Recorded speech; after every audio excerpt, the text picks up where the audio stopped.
Pour ma part, l'appel est venu progressivement dans la famille chrétienne dans laquelle j'ai grandi et dans la découverte progressive de la prière.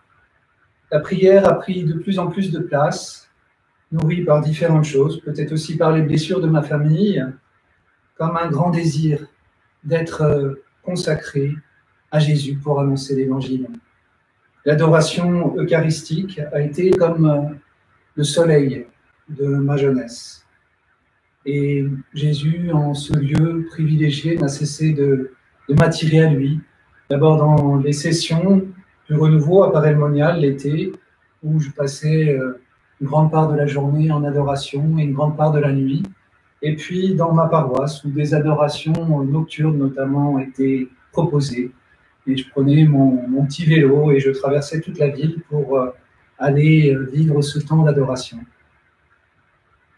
Ma profession de foi, ensuite, à 11 ans, a été une étape importante dans la prise de conscience de ce grand désir d'être tout à Jésus.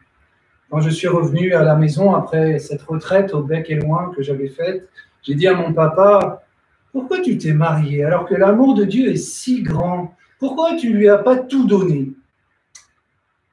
Heureusement qu'il n'avait pas tout donné, sinon je n'aurais pas été là. Mais voilà, cette question d'enfant. À ma profession de foi, j'ai dit cette parole qui a brûlé mon cœur. Moi, Messian, je veux être une lumière d'amour, je veux tout lui donner. Je veux être le serviteur du Seigneur, je veux lui ressembler. Il y a eu l'adolescence avec ses crises, avec encore les blessures de la famille. Et puis, un forum des jeunes à Paray-le-Monial a enfin été décisif comme un temps du retour. À 16 ans, après un éloignement assez fort pour moi de Dieu, le Seigneur est venu me saisir, me brûler et pour toujours.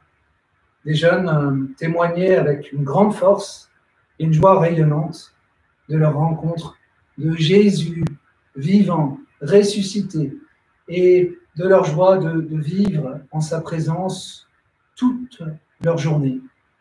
Cette façon de parler de Jésus vivant, de parler de lui comme une personne avec qui on peut tout partager, m'a choqué, interpellé. Je suis rentré dans l'église et j'ai poussé ce cri vers Dieu.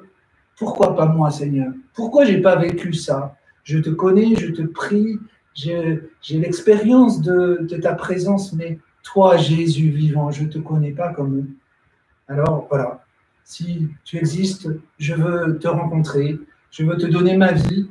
Si tu n'existes pas, je parle à personne et j'ai rien perdu. Et puis, ces jeunes ont proposé de prier pour moi le lendemain pour que l'Esprit Saint lui-même vienne m'expliquer toutes choses. Ils ont posé leurs mains sur mon épaule, ils ont prié pour moi, ils ont demandé l'Esprit Saint tout simplement.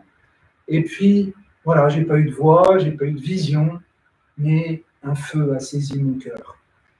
Quand j'ai quitté ce temps de prière et que je suis rentré chez moi, cette brûlure ne s'est jamais refermée.